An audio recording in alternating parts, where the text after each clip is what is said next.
비트코인의 방향성은 어디일까요? 유가는 아직 치솟고 나스닥은 중요한 추세를 이탈했습니다. 그럼 비트코인의 운명은? 왜 그러세요? 안녕하세요. 코인드림의 아나운서 고혜리입니다. 안녕하세요. 불꽃남자 댄입니다. 다시 돌아온 불꽃남자인가요? 네, 이제 시장 방향성이 곧 나올 것 같아서 오늘 되게 중요한 얘기들을 해볼까 합니다. 뭐 항상 중요하지만 오늘 초집중해주세요. 네, 오늘 집중해 주시길 바라면서 먼저 매크로 이슈부터 살펴보도록 하겠습니다. 지난주부터 미국 빅테크를 포함한 기업들의 2분기 실적 발표가 이어지고 있는데요. 시장에서는 AI 투자와 실적이 얼마나 견조한지를 주목하고 있습니다. 특히 테슬라와 알파벳 등 주 기업들의 실적이 AI 관련주와 미 증시에 영향을 미칠 수 있는 만큼 이번 주 일정에 투자자들의 관심이 굉장히 큰데요. 그리고 중동 긴장은 여전히 완화되지 않은 채 국제유가를 높은 수준으로 유지시키고 있습니다. 시장은 다시 인플레이션 재상승 가능성까지 경계를 하고 있는 상황인데요. 높은 유가 수준이 이어질 경우 7월 FOMC에서 금리가 인상될 수도 있기 때문에 유가 상황까지 체크를 하셔야겠습니다. 그리고 주말 동안 코인 시장은 비교적 조용했는데요. 비트코인은 큰 방향성 없이 움직이면서 횡보 흐름을 이어갔죠. 그래도 기대해볼 만한 소식으로는 클래리티 법안에 대한 논의가 막바지에 다다르고 있다는 겁니다. 7월 19일에는 미국 하원에서 통과가 됐고요. 상원 은행위도 통과가 된 상태인데 상원 본회의 표결일은 공식 확정이 안 된 채로 7월 20일 오늘이죠. 확정된 일정에는 회의 소집만 있다는 점 참고하시길 바라겠습니다. 그래서 대니님, 네, 너무 요즘에 조용한 시장이어서 그렇죠. 오히려 뭘 봐야 될지 좀 혼란이 오는 것 같아요. 저도 혼란이 옵니다. 그래도 온체인 좀 집중해서 볼 거고, 여튼 지금 그 나스닥도 큰일이 난 것 같아요. 진짜요? 네, 그래서 위험 자산들의 전반적인 좀 흐름들, 그리고 유가도 오늘 같이 한번 팔로우 해보도록 하겠습니다. 네, 오늘 코인 시장부터 나스닥까지 좀 위험한 구간인가? 라는 생각이 드는데요. 한번 차트 분석부터 들어가 보겠습니다. 지금 바로 시작하시죠. 렛츠 고! 자, 첫 번째로 나스닥 차트입니다. 6월 9일부터 이어졌던 이 상승 채널의 이탈이 좀 나왔고요. 7월 16일 요 부분에서 개파락이 크게 나왔고, 물론 종가 기준으로 좀 말아 올리긴 했습니다만 여전히 추세 이탈이라고 볼 만한 그런 움직임이고, 나스닥만 이게 하락했다라고 그래서 시장이 끝났다라고 보긴 좀 어렵기 때문에 전반적인 위험자산 시장 그리고 안전자산 같이 볼 건데요. 달러 인덱스랑 미국 단기 금리를 좀 봐줘야 되는데, 달러 인덱스는 다시 상승하고 있는 추세고 미국 단기 금리도 다시 올라가는 추세입니다. 이 말은 즉슨 위험자산보다는 안전자산 좀 선호 심리가 강해지고 있다고 볼 수 있고요. 앞에서 혜리님께서 말씀해 주신 것처럼 유가가 다시 올라가고 있어요. 67불까지 배럴당 67불까지 빠졌다가 지금 보시면 다시 24%가 급등했거든요. 물론 최근에 나왔던 CPI나 PPI 때문에 좀 시장은 반등하긴 했습니다만 전반적인 추세는 여전히 물가는 높네라는 얘기들을 하고 있고요. 거기에 따라서 유가라던가 단기금리 그리고 달러 인덱스 같은 경우도 계속 올라가고 있다라고 볼 수 있습니다. 지금 보는 건 비트코인 날봉 기준의 차트고요. 전반적으로 볼 때 10월 6일 작년이 고점이라 가정을 하고 저점을 올해 이제 6월 30일이나 7월 1일이죠. 저점이 깨졌으니까 이렇게 봤을 때 기본적으로 피보나치 되돌림 레벨을 작도를 해봐요. 그럼 지금 현재 어느 구간에 와 있나, 유의미한 구간을 돌파했냐, 이게 중요할 것 같은데 아직도 이 전체 하락 파동이 0.236 레벨을 돌파하지 못했기 때문에 사실 이거는 우리가 크게 볼 의미가 없고, 최근에 의미 있는 고점과 저점을 봤을 때요, 단기 고점은 5월 6일로 가정하고 저점은 똑같습니다. 이렇게 본다면 이 하락 파동에 지금 0.236 레벨을 돌파했습니다만 아직도 0.382 레벨, 즉 67.3K를 돌파하지 못했어요. 근데 여기 이 구간에 되게 중요한 자리가 있는데요. 자, 우리가 아까 말했던 이 고점끼리 이어보고요.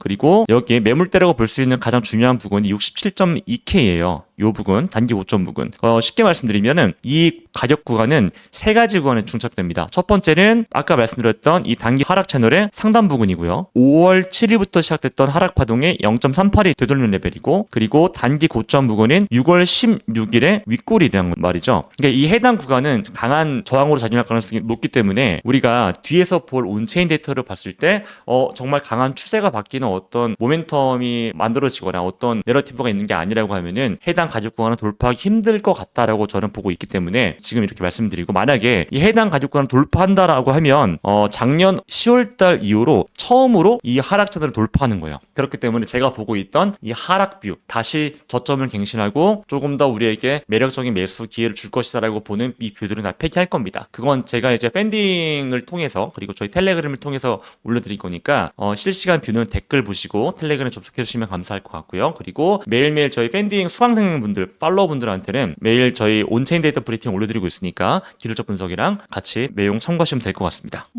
네. 그러면은 네. 뷰가 바뀔 수도 있다. 가능성 제시해 주셨는데 네. 그럼 확률은 어떻게 돼요? 저는 매우 낮다고 봐요. 근데 이게 기준이 날봉 마감이에요. 날봉. 날봉이 우리나라 시간으로 09시에 마감되잖아요. 09시에 만약에 64기를 돌파해서 마감한다면 꽉 찬 양봉입니다. 꽉 찬 양봉이 장대 양봉으로 돌파해야 돼요. 그러면 제가 보고 있는 하락뷰는 폐기할 거고 저는 이제 앞으로 상승에 대해서 한번 얘기를 할 거예요. 예. 하지만 윗꼬리를 달거나 매물을 맞고 빠지는 뭐 윗꼬리 달고 만들어진 영망치형 캔들이나 이런 게 나오게 되면은 네, 무효다. 장대 양봉으로 거래량 실린 양봉으로 돌파해야 된다. 그래야 추세가 바뀐다라고 저는 보고 있어요.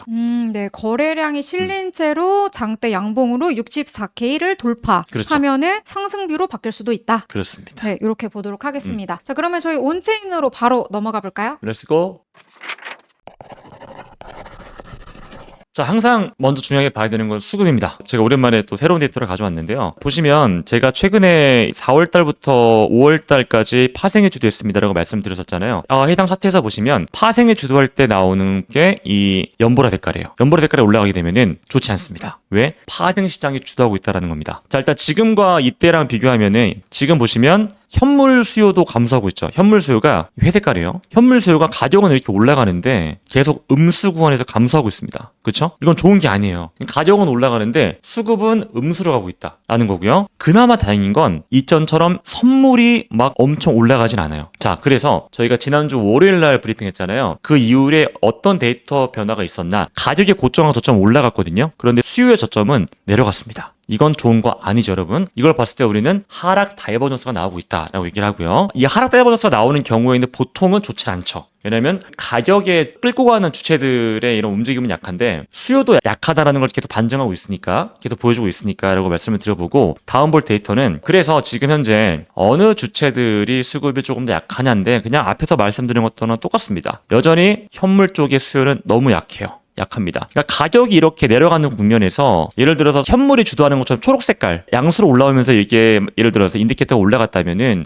이거 지금 가격이 하락하는데 어떤 주체들이 매수하고 있구나, 현물을 물량을 받고 있구나라고 볼 수 있는데 지금 여전히 가격은 올라감에도 불구하고 여전히 음수 구간에서 볼륨은 하방으로 가고 있다라고 볼 수 있어요. 이게 근데 현물이 더 안 좋다라는 걸 강조하는 거고요. 자, 이 다음 데이터는 항상 팔로우업하는 스테이블 코인 유동성과 그리고 미결제 악정 그리고 파생 시장 그리고 현물 시장의 움직임을 볼 건데요. 여기서 중요한 거는 파생 시장 그리고 현물 시장보다는 스테이블 코인 유동성이 지금 올라가는지 내려가는지가 중요합니다. 첫 번째로 볼 거는 스테이블 코인 유동성인데 지금 보시면 횡보하고 있죠. 이 시장의 총알이라고 볼 수 있는, 총알이 좀 많아야지만 총을 쏘면서 방향성을 만들어낼 텐데 스테이블 코인은 여전히 방향성을 잡지 못하고 있고요. 다행히도 미결제 악정이 막 크게 급증하진 않아요. 하지만 미결제 악정이 횡보하고 있다는 건 여전히 방향성을 잃고 있다라고 볼 수 있는 거고, 그런 여기서 현물 거래량이 빵빵 올라가주면서 이건 저점에서 나오는 움직임인가? 라고 좀 접근해봤을 때 여전히 현물도 약하다라고 볼 수 있습니다. 정리해보면 전반적인 수요는 여전히 약세를 시사한다라는 거겠죠. 그러면 이제 여기서 어떤 또 움직임들이 있는지를 봐줘야 되는데, 그럼 매도 압력은 좀 줄었을까라는 포인트를 잡고 접근해볼게요. 거래에서 보유량이 늘어나면 좋은 거예요, 안 좋은 거예요? 안 좋은 거예요. 왜 안 좋냐? 매도 대기 물량이라고 합니다. 비트코인 이동을 왜 하죠? 거래소로? 매도하려고 이동을 해요. 따라서 현재 움직임 보면은 고점 대비해서 많이 내려왔다가 다시 올라갔죠. 그리고 횡보하고 있습니다. 여전히 매도 압력은 높은 건 팩트다라는 얘기를 해보고요. 두 번째로 좀 더 직관적으로 거래소 순 입출금량, 입금이 많았냐 출금이 많았냐. 입금은 나쁜 거고요, 출금은 좋은 거죠. 출금은 매집이고 입금은 매도라고 우리가 보통 온체인상에서 얘기를 하니까요. 우선 지난 한 주는 크게 뭐 매수가 엄청 많았거나 매도가 엄청 많지는 않았어요.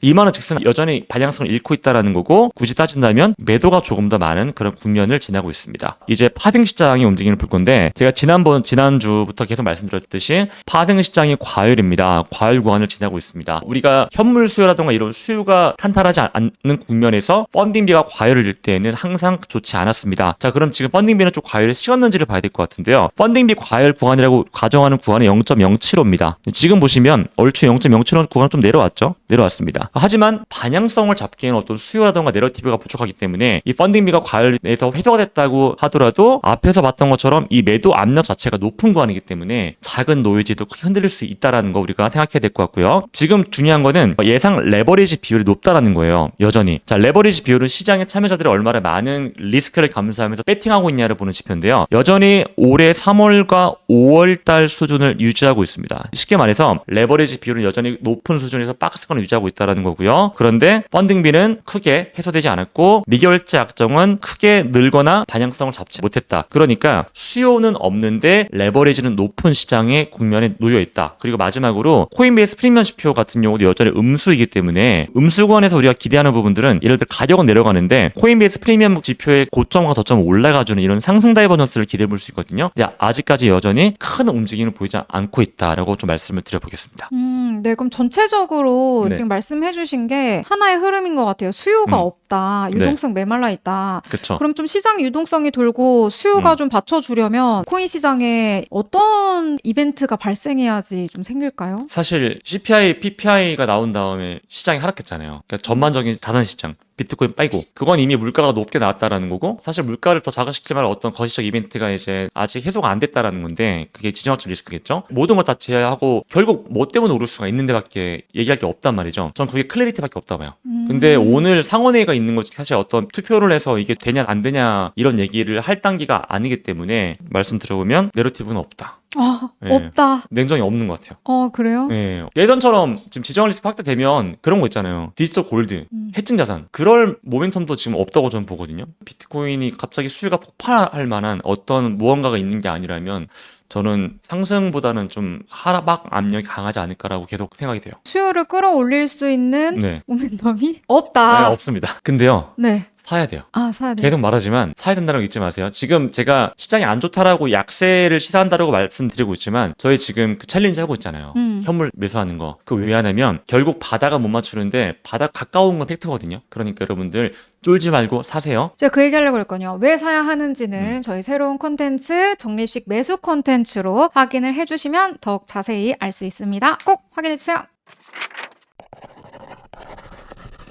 오늘 네. 너무 암담하게 마무리가 되는 것 같은데요. 무슨 소리예요? 매수해야 된다는 거죠.